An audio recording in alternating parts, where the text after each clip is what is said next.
నమస్తే, welcome to our channel. నేను సిరి. రాష్ట్ర విభజన తర్వాత అంటే ఏదైతే రావాలో వాటి గురించి, ఆ సమస్యల గురించి చర్చించుకుందామని చెప్పేసి చంద్రబాబు నాయుడు గారు అయితే తెలంగాణ ముఖ్యమంత్రి అయిన రేవంత్ రెడ్డి గారికి లేఖ రాశారు. ఆ లేఖ రాసిన తర్వాత తెలంగాణ ముఖ్యమంత్రి రేవంత్ రెడ్డి గారు కూడా స్పందించడం జరిగింది. అయితే మరి తెలంగాణ ముఖ్యమంత్రి గారు ఏమని స్పందించారు ఏంటి అనేది మనకు వివరించడానికి మనతో పాటు ఉన్నారు ప్రముఖ senior journalist doctor Durga Vadlamani గారు. నమస్కారం. నమస్తే అండి మేడం. మనం చూసాం చంద్రబాబు నాయుడు గారు రాష్ట్ర విభజన ఆ సమస్యల గురించి చర్చించుకోవాలని చెప్పేసి అయితే ఒక లేఖ రాయడం జరిగింది తెలంగాణ ప్రభుత్వానికి. సో అలానే ఇప్పుడు రేవంత్ రెడ్డి గారు అయితే స్పందించడం జరిగింది. స్పందించిన తర్వాత మరి ఇప్పుడు ప్రజాభవన్కి ఏదైతే ఉందో అక్కడికి రావాలి అన్నట్టుగా మరి లేఖలో పేర్కొన్నారన్నది మరి తెలుస్తుంది. అక్కడికి వచ్చాక చర్చలు ఏ విధంగా ఉండబోతున్నాయి అంటారు? మరి ఇప్పుడు మొన్న చంద్రబాబు నాయుడు గారు లేఖ రాశారండి. నేను దాని గురించి మనం చర్చించుకున్నాం.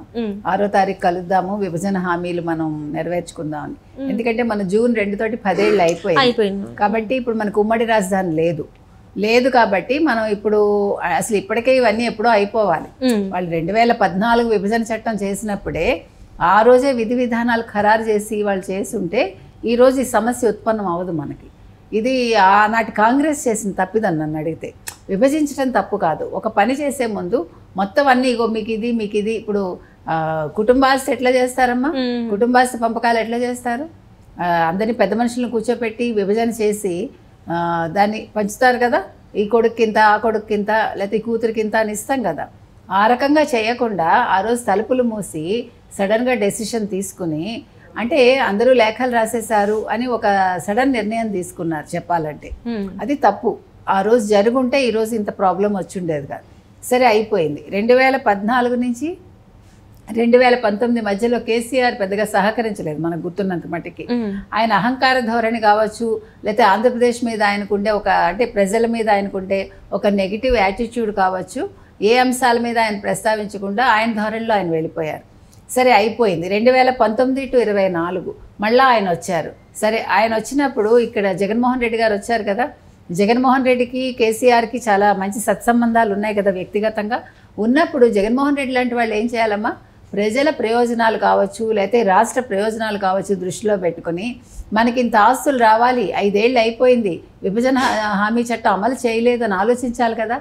ఎన్నున్నాయి మనకి రావాల్సినవి? విద్యుత్ బకాయిలు కావచ్చు, లేకపోతే మనకి ఇంకా ఇక్కడ భవనాలు ఉన్నాయి, మనకి కోర్టుకు సంబంధించి ఉన్నాయి, విశ్వవిద్యాలయం ఉంది. ఇట్లా మీరు ఏది సెక్రటేరియట్లో కూడా మనకి వాటా ఉంది. మనకి ఎందులో వాటా లేదు? బికాజ్ ఇవంతా కూడా ఉమ్మడి ఆంధ్రప్రదేశ్లో ఉన్నాయి కాబట్టి, ఇది మనకి రాజధాని కాబట్టి డెఫినెట్గా మనకి ప్రతి ఒక్క దాంట్లోనూ మనకి హక్కు ఉంటుంది. ఎవరికి? ఆంధ్రప్రదేశ్ ప్రజలకి.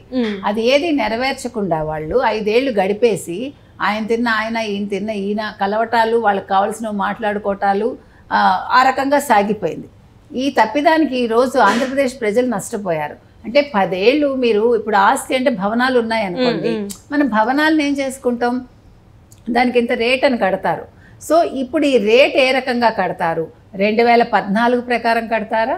2019 ప్రకారం కడతారా? లేదు 2024 ఈరోజు మార్కెట్ వాల్యూ కడతారా? సరే ఈరోజు మార్కెట్ వాల్యూ కట్టారు అనుకుందాం. లేదు 2014 మార్కెట్ వాల్యూ కడితే ఈ 10 ఏళ్ల వడ్డీ ఎవరిస్తారు? అది కూడా మాట్లాడాలి.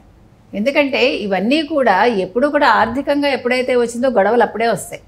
ఆ గొడవలు రాకుండా ఒక సామరస్యపూరిత వాతావరణంలో వీళ్ళు ఈ చర్చలు జరుపుకోవాలి. విభజన అనేది అంత తేలిక కాదు. ఒక కేంద్రం చేయాల్సిన పనిని ఇవాళ ఇద్దరు రాష్ట్ర ప్రభుత్వానికి ఈ ఇరు రాష్ట్రాల ముఖ్యమంత్రులు కూర్చొని చేస్తున్నారంటే ఇది కేంద్రం తప్పిదం. ఈవెన్ బీజేపీ కూడా అసలు వాళ్ళు ఇనిషియేటివ్ తీసుకుని వాళ్ళు చేసి ఉండాలి. 2014లో కాంగ్రెస్ వెళ్ళిపోయాక మోదీ గారు చేయాల్సిన పని ఇది. మోదీ గారు చేయలేదు. మనకి ప్రత్యేక హోదా ఇస్తా ఉన్నారు, ప్రత్యేక హోదా ఇవ్వలేదు.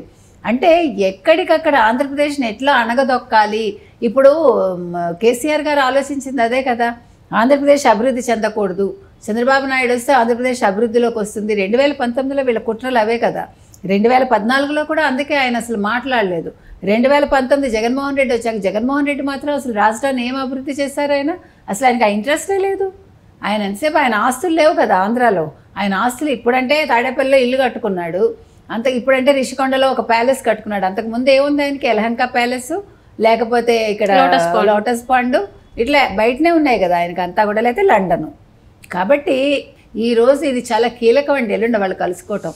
ఆ లేఖలో ఆయన చాలా మంచి ప్రస్తావన తీసుకొచ్చారు. అంటే రేవంత్ రెడ్డి కూడా చాలా సంస్కారయుతంగా మెలుగుతున్నారు అని మనం చెప్పుకోవచ్చు. ఆయన ముఖ్యమంత్రి స్థానానికి వచ్చాక ఆయన కష్టపడి వచ్చారు. ఆయన పార్టీలో ఉండి పార్టీకి ఒక దిశానిర్దేశం చేసి వచ్చారు ఆయన చెప్పాలంటే. ఎందుకంటే కాంగ్రెస్లో అంతఃకలహాలు ఎక్కువ ఎప్పుడు కూడా, కాంగ్రెస్లో యూనిటీ ఉండదు ఎప్పుడు కూడా. ఇంకొకటి ఏంటంటే ప్రతివాడు సీఎం అనుకునేవాడు గతంలో. ఆ కాంగ్రెస్లో ఉండే ప్రతి ఒక్క పెద్ద కూడా నా వల్లే కాంగ్రెస్ ఉంది అనే ఒక ధోరణి ఉంటుంది, విపరీత ధోరణి అది. వీటన్నింటినీ అధిగమించి ఆయన అందరినీ ఏకతాటికి తెచ్చి ఇష్టం ఉన్నా లేకపోయినా అంటే వాళ్ళందరికీ మనసులో వాళ్ళకు ఒక రెస్పెక్ట్ ఇస్తూ, అంటే మీకు కాంగ్రెస్లో లేనిది అదొకటి. వాళ్ళకి లేని సంప్రదాయం ఏంటంటే వాళ్ళు పెద్దల్ని పట్టించుకోరు, కానీ ఈయన ప్రతి ఒక్కళ్ళని గౌరవిస్తూ వాళ్ళకు ఒక మర్యాద ఇచ్చి ముందు వాళ్ళందరినీ పలకరించి ఆ రకంగా కూడా ఆయన ఒక యూనిటీ తీసుకొచ్చాడు కాంగ్రెస్లో. అసలు రేవంత్ రెడ్డి ఎంత అనుకున్న వాళ్ళకి రేవంత్ రెడ్డి ఏంటో చూపించాడు ఆయన. అంటే పొట్టివాడు గట్టివాడు వామనుడు అంతటి వాడు అన్న ఒక పేరు తెచ్చుకున్నాడు ఆయన. ఇంకొక పెద్ద విషయం ఏం చేశాడంటే ఆయన కేంద్రంతో సత్సంబంధాలు పెట్టుకున్నారు ఆయన. ఏ రకంగా అంటే అసలు కాంగ్రెస్కి బీజేపీకి పడదు మామూలుగా, కానీ నాకు పెద్దన్న లాంటి వాడు మోదీ అని ఒక మాట అన్నాడు ఆయన. అంటే ఒక మనిషిని మనం ఏ రకంగా పడేయచ్చు అంటే మనకు అందుకే మనం భారతం రామాయణం చదవాలనేది ఊరికే కాదు. ఒక భారతం చదివారనుకోండి ఎన్ని వేల క్యారెక్టర్స్ ఉంటాయండి అందులో. అంటే ఎన్ని రకాలుగా ఒక సంస్కారం ఏ రకంగా ఉంటుంది. నమస్కార బాణం అంటారు, అందుకే నమస్కార బాణం వేసామంటే ఎదురవాళ్ళకి మనం ఒక గౌరవం ఇచ్చినట్టు గౌరవంతో మనం వాళ్ళ మనసును గెలుచుకుంటాం. సో ప్రతిదానికి ప్రతి చర్యకి కూడా మన అర్థం కనుక తీసుకుంటే దాని వెనకాల ఒక పరమార్థం ఉంటుంది. కాబట్టి అంటే అతను రాష్ట్ర ప్రయోజనాలు ఆశిస్తున్నాడు. ఎవరు? రేవంత్ రెడ్డి.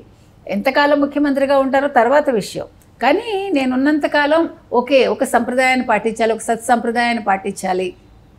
రాష్ట్ర అభివృద్ధి ముఖ్యం. హైదరాబాద్ ఆల్రెడీ అభివృద్ధి పదంలోనే ఉంది, కానీ అది సరిపోదు. అది అండి ఒక రాజకీయ నాయకుడికి కావాల్సిన లక్షణం అది. ఇప్పుడు చంద్రబాబు నాయుడు గారు తగ్గి లేఖ రాశారు కదా, నేను 40 సంవత్సరాల రాజకీయ అనుభవం ఉంది, 4వ ముఖ్యమంత్రి అయ్యాడు ఆయన. ఆయన మన చెప్పారు 4.0 1995 ఇది తీసుకొస్తానని. ఎస్, ఖచ్చితంగా ఆయన తీసుకొస్తారు. కానీ ఆయన లేఖ రాశారు. ఎందుకు రాశారు అంటే గత ప్రభుత్వం చేయలేని పని ఈయన చేస్తున్నారు. ఇక్కడ ఈగోలు కాదు ముఖ్యం. మనకి రాష్ట్రం ఎలాగా మనకి రావాల్సిన ఆస్తి మనం తెచ్చుకోవాలి, ప్రజలకి అది ఇవ్వాలి. ఇప్పుడు నిధులు కావాలి మనకి. ఇప్పుడు ఇక్కడ వచ్చాయి అనుకోండి, అది మళ్ళీ అక్కడ పెట్టుబడులుగా పెట్టచ్చు. దురాలోచన ఉన్నది కేసీఆర్కి జగన్మోహన్ రెడ్డికి, దూరాలోచన ఉన్నది చంద్రబాబు నాయుడు గారికి రేవంత్ రెడ్డి గారికి. కాబట్టి ఆయన ఏమన్నారంటే మీరు 4వ ముఖ్యమంత్రిగా చాలా కొద్ది మంది సరసన చేరారు అన్నది ఆయన లేఖలో రాశారు. అంటే చాలా మర్యాదపూర్వకంగా చాలా చక్కగా తప్పకుండా మనం కలుద్దాం, మిమ్మల్ని ఆహ్వానిస్తున్నాను. ఇక్కడ ఇంకొక విషయం ఏంటంటే కేసీఆర్ గతంలో ఉన్న ఇంట్లో మహాత్మారావు పూలే ఆయన పేరు పెట్టారు ప్రగతి భవన్కి.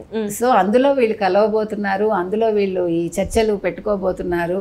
సో ఈ చర్చలు సఫలం అవ్వాలని కోరుకుందామండి 6వ తారీఖు మధ్యాహ్నం. సో ఏది ఏమైనా కూడా అంటే 2 రాష్ట్రాలు కూడా జవనాస్వాల్లాగా పరిగెట్టాలి. అర్థమైందా మీకు? అంటే అభివృద్ధి పదంలో ముందుకు వెళ్ళాలి. అది ఇద్దరి కోరికను. అంటే మీరు బాగున్నారని నేను మీరు బాగున్నారని నేను బాధపడ్డం, లేకపోతే నేను బాగున్నానని మీరు బాధపడ్డం కాకుండా ఇక్కడ ఇద్దరు ముఖ్యమంత్రులు కూడా రాష్ట్రాభివృద్ధినే కాంక్షిస్తున్నారు. కాబట్టి తప్పకుండా ఈ చర్చలు సఫలమవుతాయండి. ఇరు రాష్ట్రాలకి ప్రయోజనాలు చేకూరుతాయని ఆశిద్దాం. Right, thank you.